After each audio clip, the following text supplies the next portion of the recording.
मानव धर्म को लेकर के जीव की उत्पत्ति होती है, मनुष्य योनि की प्राप्ति होती है। तो मनुष्य योनि की प्राप्ति होने पर किस जीव को क्या करना चाहिए, मानवों को क्या करना चाहिए, स्त्रियों को क्या करना चाहिए, पुरुषों को क्या करना चाहिए। ये भागवत में वर्णन आता है। ब्राह्मण है, क्षत्रिय है, वैश्य है, शूद्र है, स्त्री है, पुरुष है, इनके लिए भागवत में कर्तव्य का निर्देश किया गया है। ऐसे ब्राह्मण है, जब जन्म होता है उसका तो संस्कार हो जाने के पश्चात गुरुकुल में जाता है। उपनयन संस्कार कराने के पश्चात गुरुकुल में अध्ययन करने के लिए जाता है। वहां से वेदों को पढ़ता है और पढ़ करके घर में आता है और फिर आकर के गृहस्थ जीवन विवाह करता है और विवाह करके उस काल में गृहस्थ आश्रम में रह करके धार्मिक कार्य करता है, यानी अग्निहोत्र आदि कर्म करता है, पूजा पाठ करता है और व्यापार आदि, यदि उसका जो व्यापार है वो भी करता है। यदि व्यापार नहीं करता है तो धन अर्जन नहीं करेगा तो जो संतान आदि होंगे उसकी पूर्ति, उसको सुख की प्राप्ति अथवा उनका पालन पोषण कैसे होगा। तो संतान के पालन पोषण करने के लिए धन भी कमाता है और परमात्मा को प्राप्ति के लिए, इन परलोक को सुधारने के लिए पुण्य कर्म भी करता है। तो प्रातः काल उठ करके क्या करता है, स्नान आदि करता है। स्नान करके फिर भगवान श्री कृष्ण का अथवा कृष्ण का अथवा राम का अथवा भगवान शिव जी का अथवा माता पार्वती का, गणेश का, सूर्य भगवान का, इनकी पूजा पाठ करता है। जिसको जो देवता पसंद है उसी वह ब्राह्मण उसी की पूजा करता है। अर्थात जिसके लिए जिसका जो गुरु मंत्र होगा, जो इष्ट देवता होगा, उसी की वह पूजा पाठ करता है। तो गृहस्थ जीवन भोगते भोगते उसकी 50 वर्ष की आयु हो जाती है। अब 50 वर्ष की आयु हो जाने के पश्चात उसी व्यक्ति के लिए वानप्रस्थ आश्रम आ जाता है।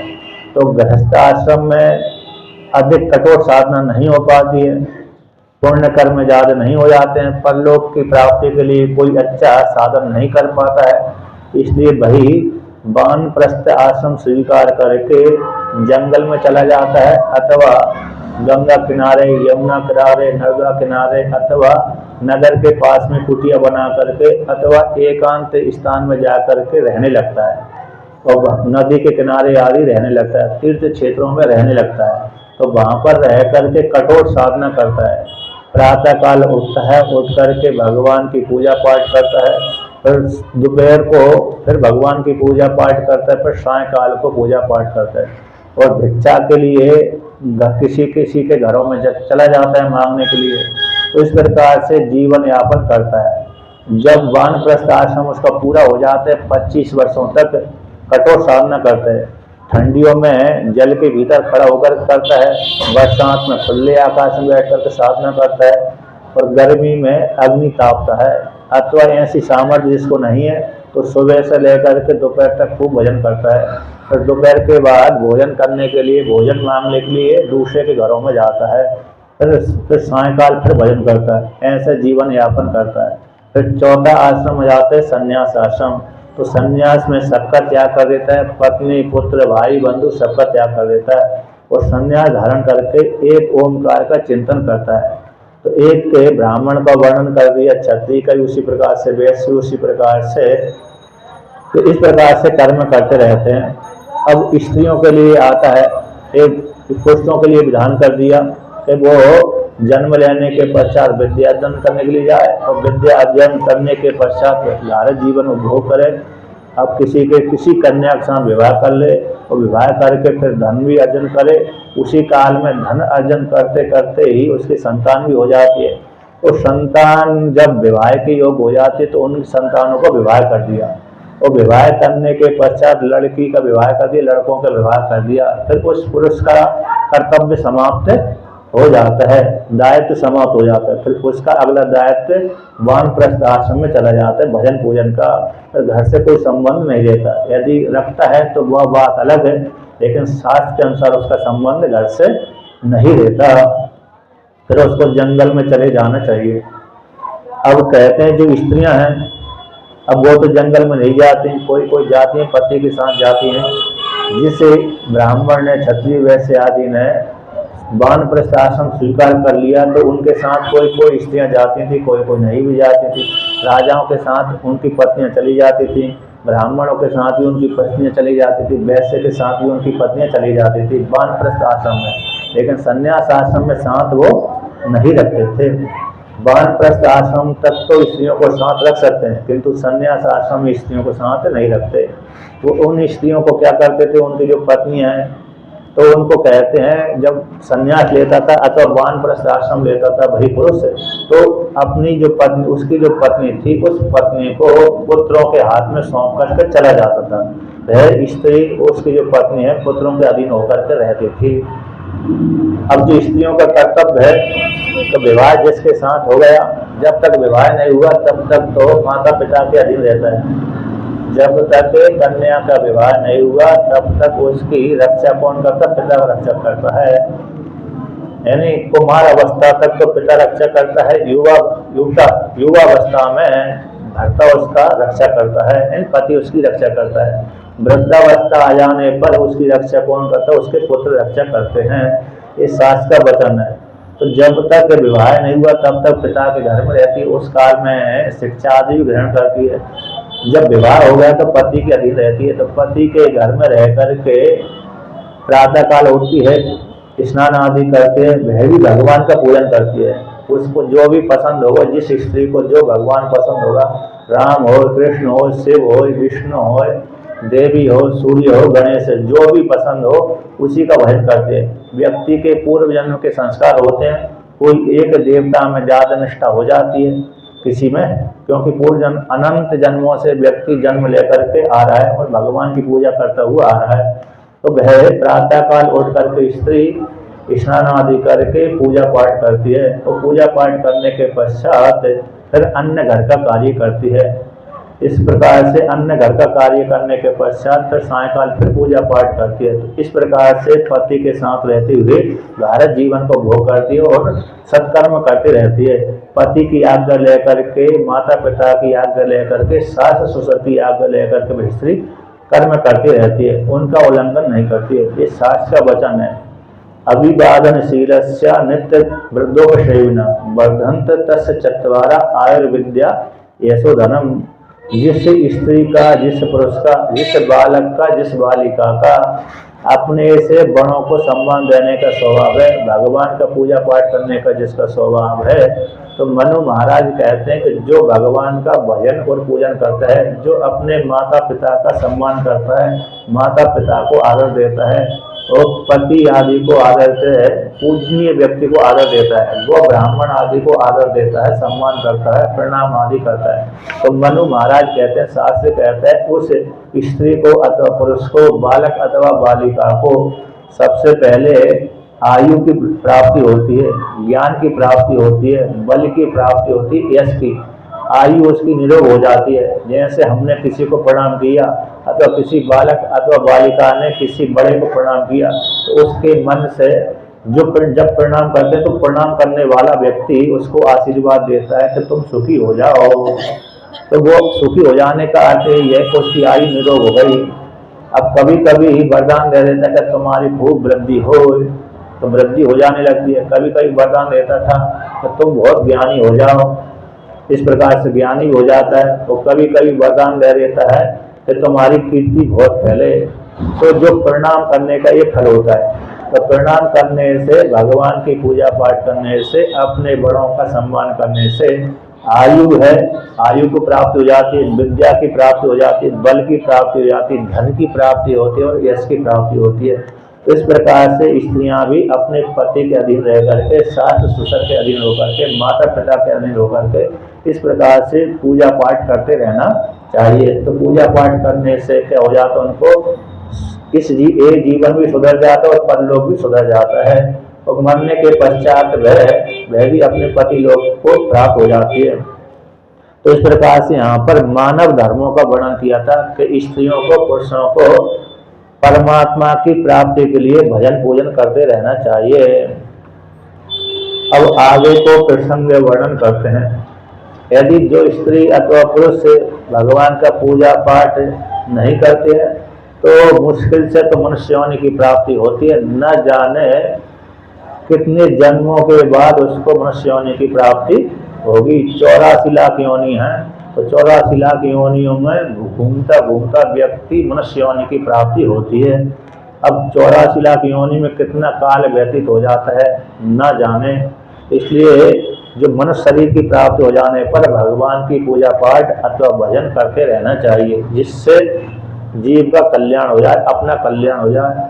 अपना कल्याण करने के लिए भगवान का भजन पूजन करना अनिवार्य है।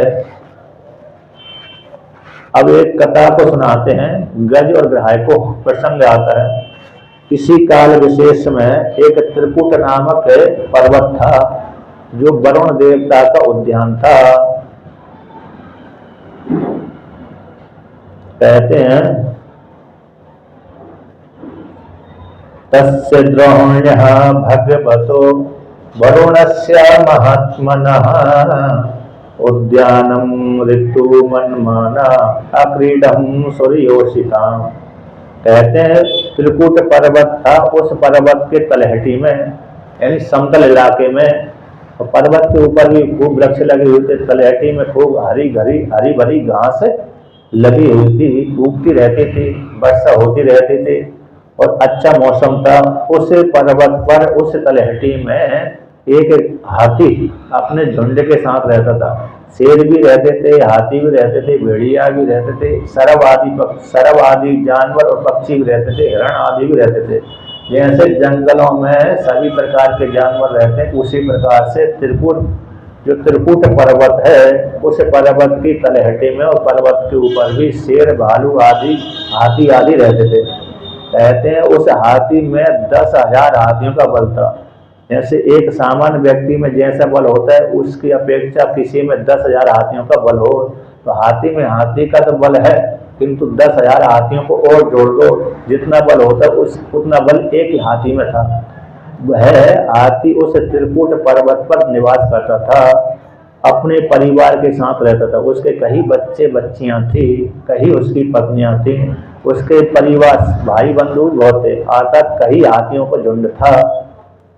गर्मी का सीजन था, तो गर्मी का सीजन होने के कारण वह पानी पीने के लिए, जल पीने के लिए उस त्रिकुट पर्वत की जो तलहटी है, उसमें जो तालाब है, उस तालाब में जल पान करने के लिए गया। गर्मी को मिटाने के लिए गया, थकावट मिटाने के लिए गया।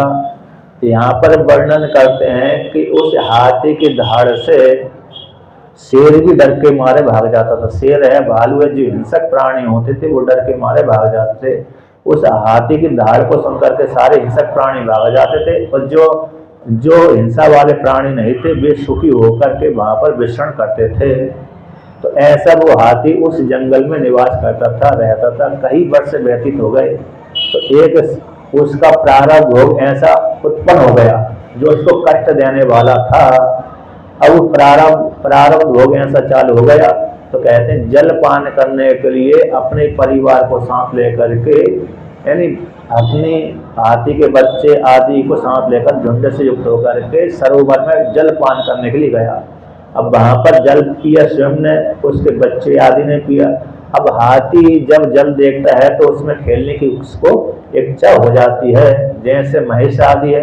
गाय तो किनारे में खड़ी होकर के जल पान करती है, किंतु महिष जो होती है जल के भीतर प्रवेश करके पान करती है। उसी प्रकार से हाथी भी किनारे से भी पान करता है जल का, लेकिन भीतर प्रवेश करके भी जल का पान करता है और खेलता रहता है। तो उसको भी इच्छा हो। गर्मी का सीजन था, तो गर्मी में यदि जल मिल जाए तो कितना आनंद की प्राप्ति होती है। तो वह हाथी अपने बच्चों के ऊपर सूढ़ों में जड़ भर करके बच्चों के ऊपर छिटकता था, फेंकता था। उसी प्रकार से बच्चे भी अपने सूढ़ में जल भर करके हाथी के ऊपर डालते रहते थे, जल क्रीड़ा करते थे। तो जल क्रीड़ा करते करते उसी काल में उसका प्रारब्ध ऐसा जागृत हो गया। एक ग्राह था उसमें, उस ग्राह में भी 10,000 हाथियों का बल था। सामान्य ग्राह नहीं था, वो भी श्रापित था।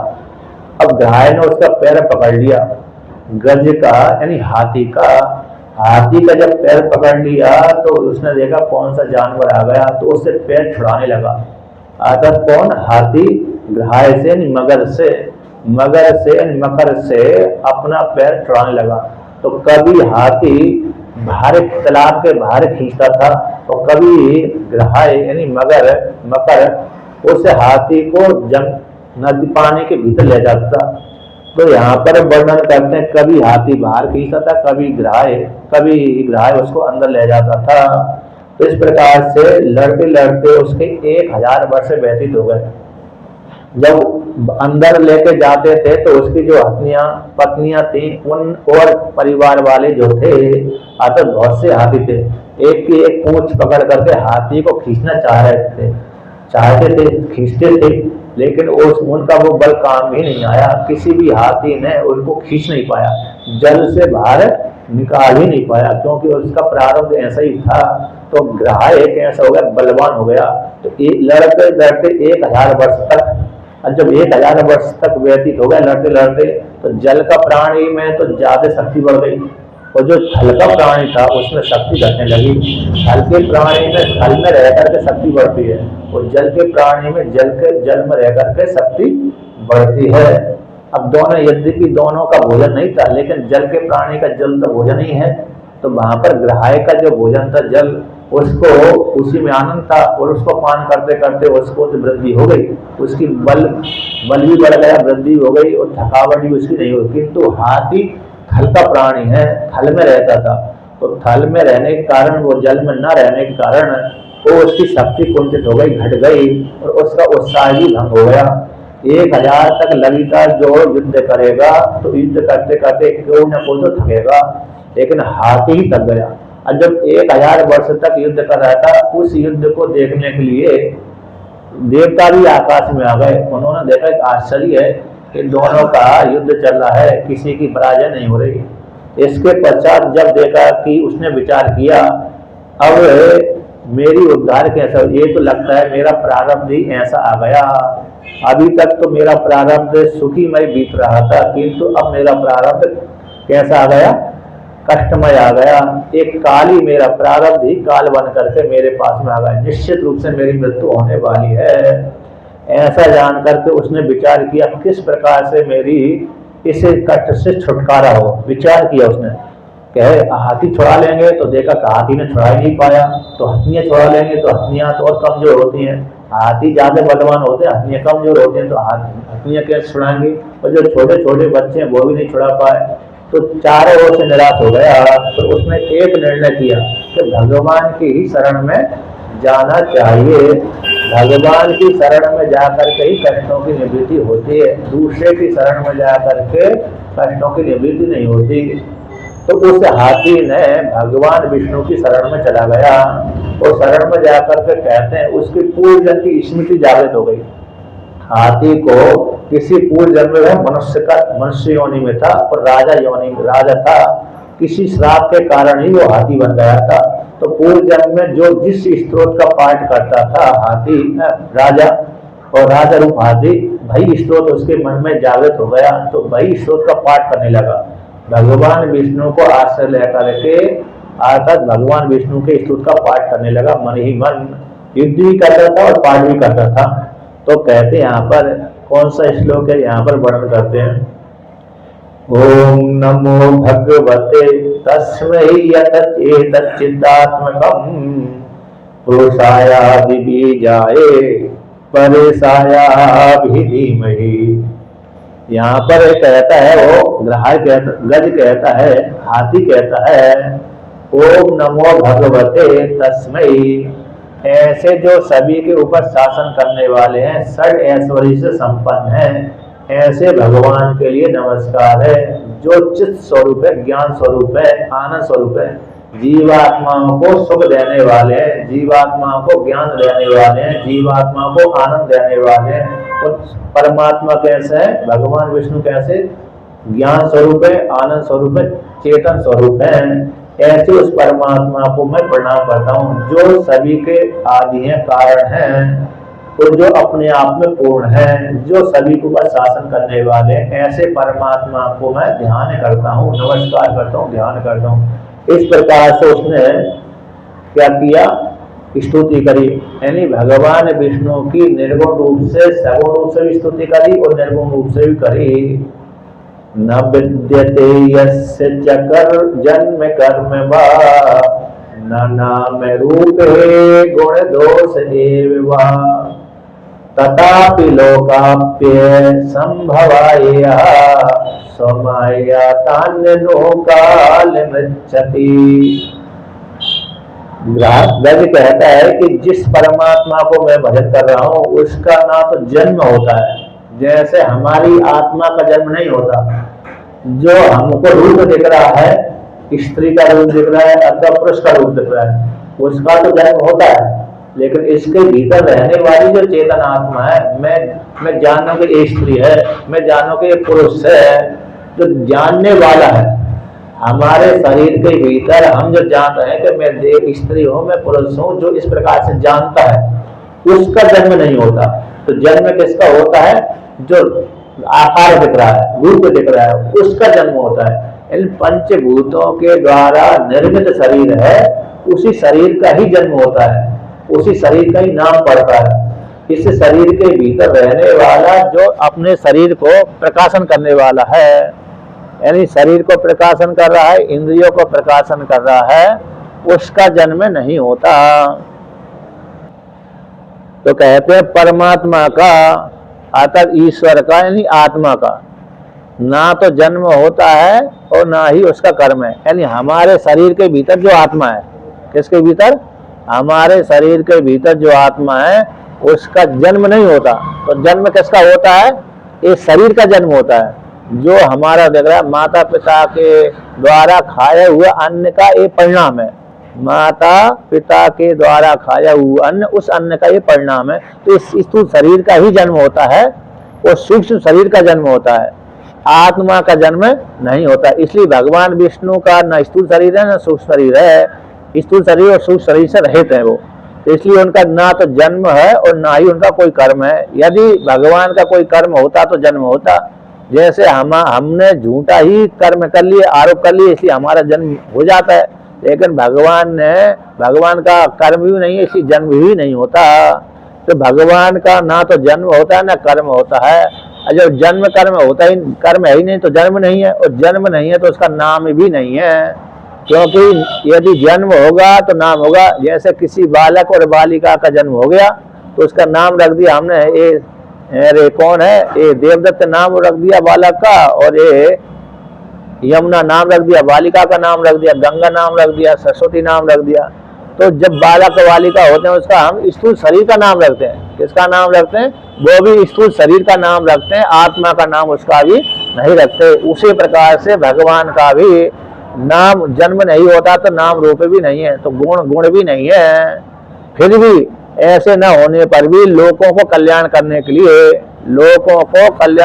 लिए भगवान माया को लेकर के समय समय पर राम के रूप में जन्म लेते हैं और कृष्ण के रूप में जन्म लेते हैं, वामन के रूप में जन्म लेते हैं, लेकिन इनका वास्तविक जन्म नहीं है। इनके शरीर नहीं रहते, दिखने मात्र के लिए शरीर तो है लेकिन वास्तविक शरीर नहीं है। जैसे क्योंकि राम जी ने जब जंगल में गए थे तो सीता जी को खोज कर रहे थे, उसी काल में माता सती उनकी परीक्षा लेने के लिए गए। तो परीक्षा लेने के लिए गए तो राम जी ने कई रूप धारण कर लिए। यदि उनका शरीर स्थूल शरीर होता तो कई रूप धारण नहीं कर पाते, इसलिए उनका कोई शरीर ही नहीं था, इसलिए बहुत से रूपों को धारण कर लिया।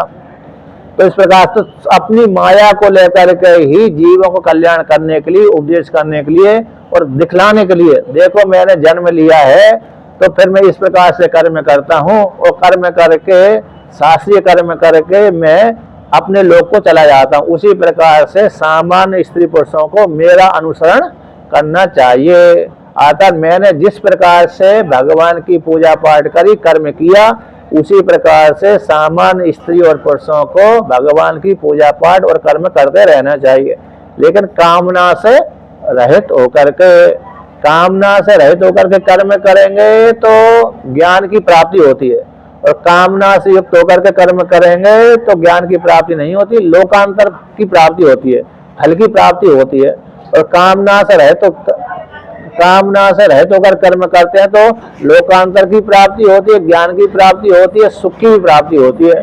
निष्काम कर्म में ज्यादा फल देते हैं और सकाम कर्म में कम फल देते हैं। इसलिए भगवान ने निष्काम कर्म का प्रतिपादन करते कि मैं जिस प्रकार से कामना से रहित होकर कर्म करता हूँ, उसी प्रकार से तुम भी सामान्य स्त्री पुरुष तुम भी कर्म करते रहो। तो इस प्रकार से वह हाथी यानी गजेंद्र क्या करता है, भगवान विष्णु की उपासना कर स्तुति कर रहा था और युद्ध भी कर रहा था। तो आगे कहते हो, साबहि नः देवा सुरमर्त त्रियं, न स्त्री न संडो न पुमान न जंतु, नायम गुणः कर्म न सन्नश्चासन, निषेध शेषो जयताद अशेषः।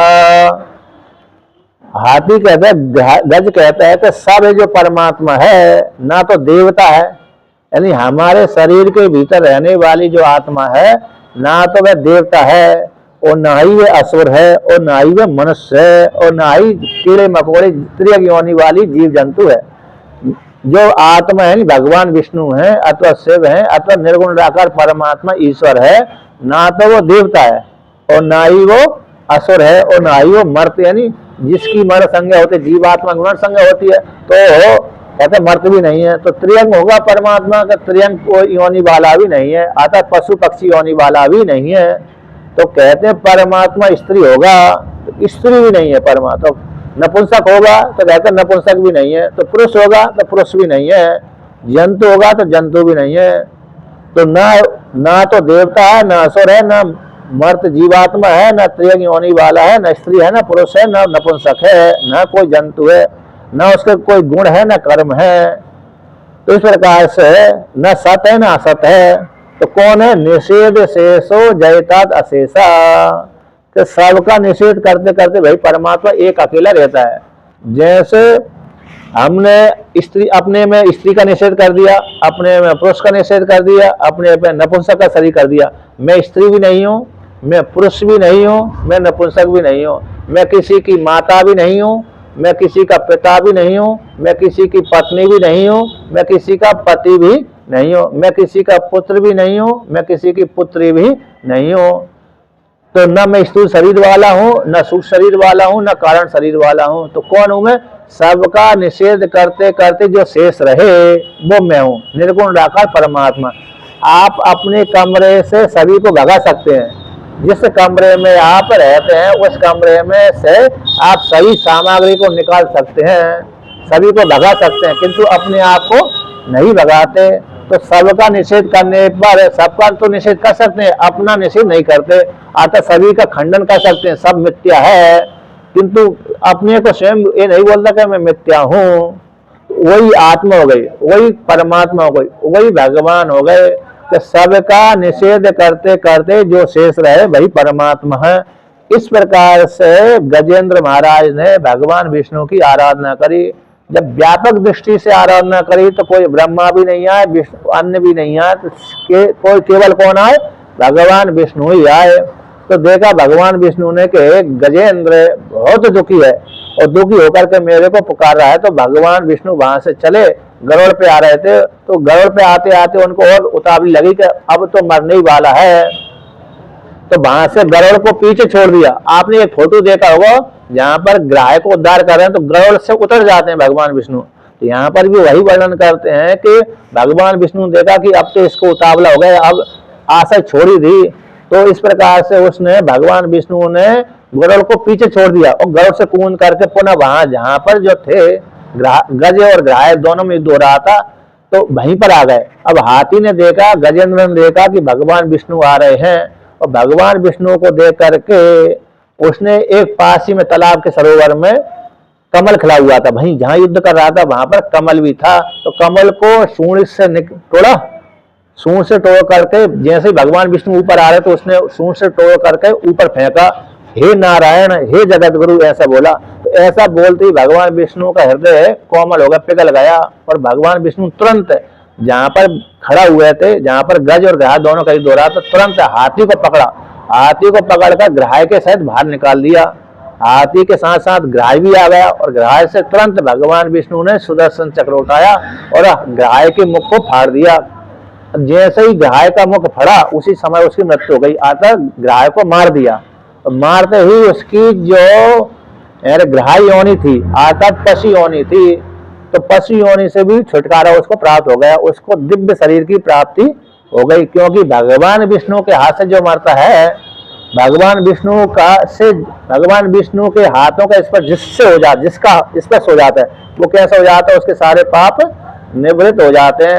यानी भगवान का भजन करने वाले के सारे पाप निवृत्त हो जाते हैं। और यदि भगवान ने जिसको स्पर्श कर लिया, तो स्पर्श करते ही उस व्यक्ति के सारे पाप नष्ट हो जाते हैं। उसी प्रकार से ग्राह के भी पाप कैसे हो जाते हैं, ग्राह के भी पाप सारे नष्ट हो गए, उसको दिव्य शरीर की प्राप्ति हो गई और सीधा वैकुंठ लोक को प्राप्त हो गया। अब हाथी का क्या हुआ कि हाथी ने कहा महाराज मैं तो ना, अरे ये हाथी की योनि नहीं चाहता, मैं इस संसार सागर से मुक्त होना चाहता हूँ।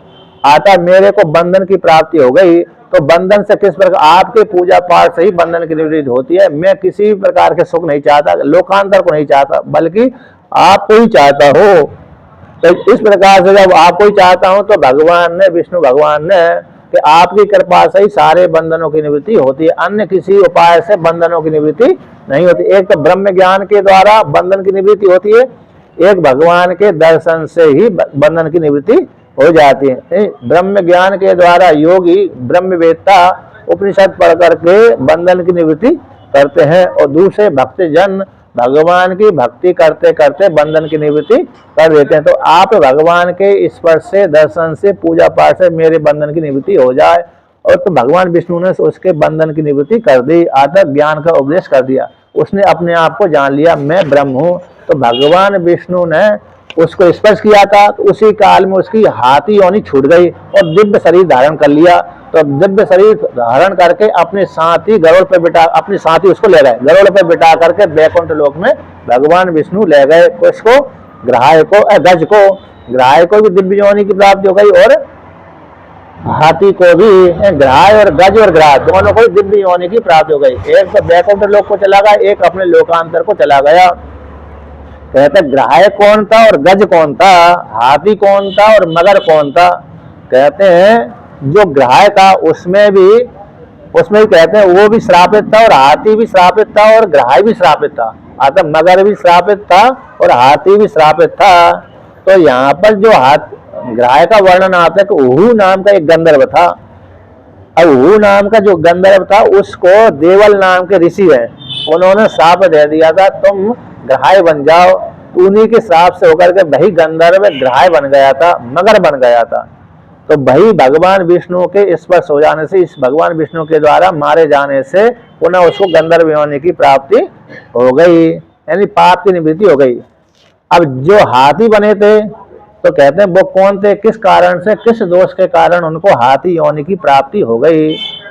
कहते एक बार एक राजा थे इंद्रदुम्न नाम के राजा थे, केरल के दक्षिण भारत के राजा थे। कहते मलय पर्वत पर रहने लगे, राजपाट को छोड़ करके मलय पर्वत पर वो रहते थे।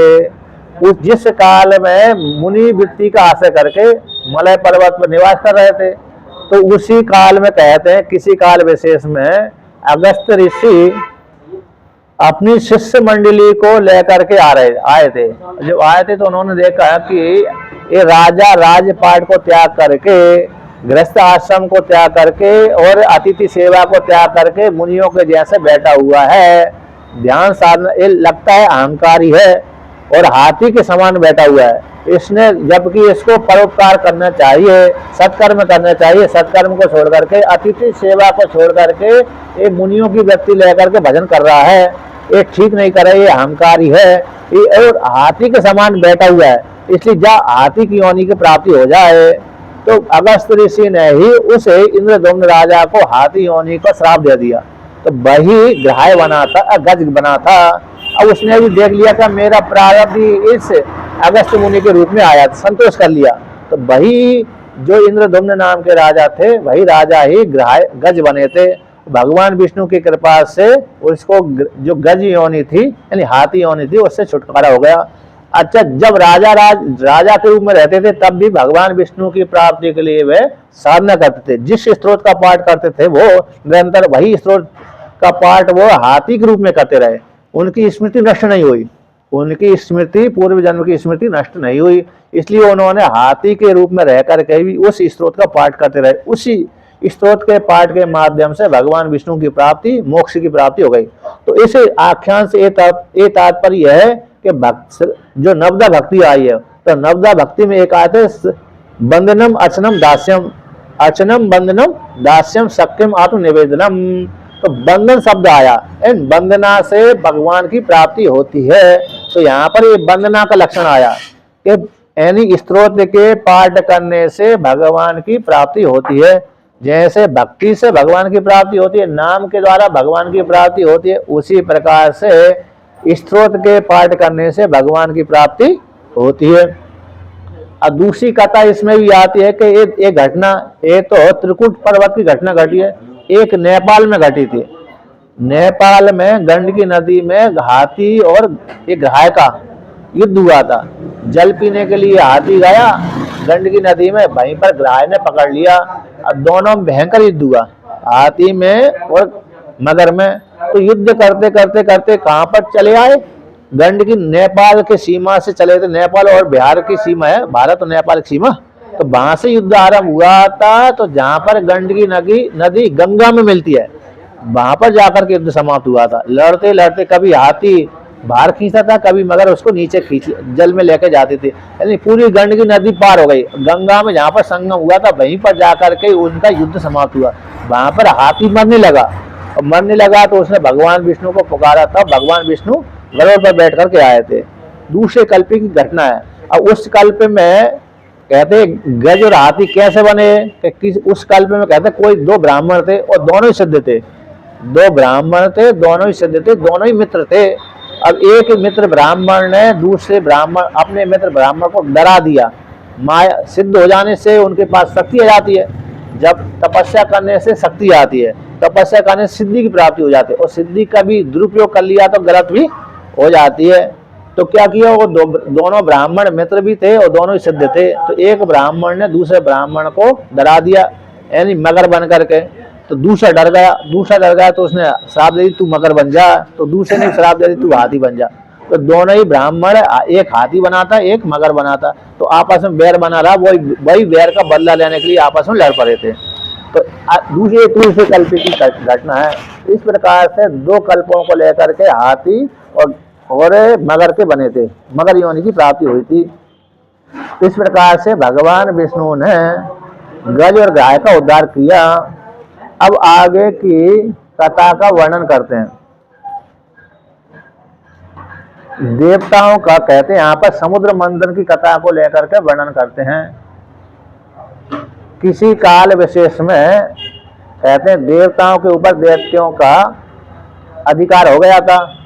देवताओं के ऊपर दैत्यों का अधिकार हो, शुक्राचार्य भगवान की कृपा से दैत्य देवताओं के ऊपर विजय प्राप्त कर लिया।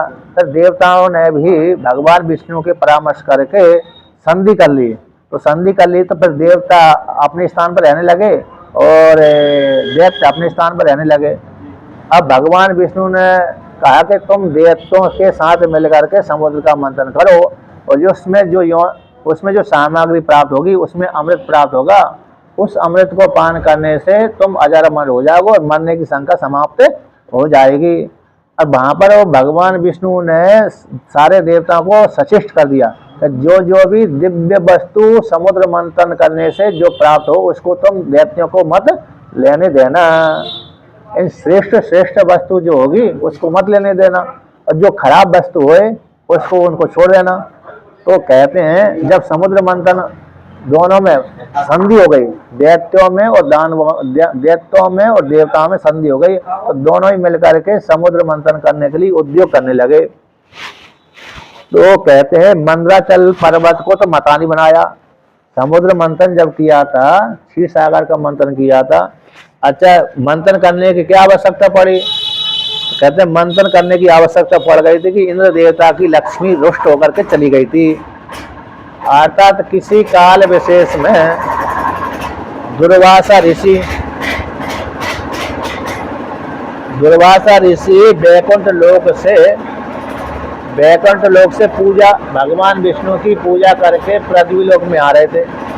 मेरी आवाज सुनाई पड़ रही है? हैं?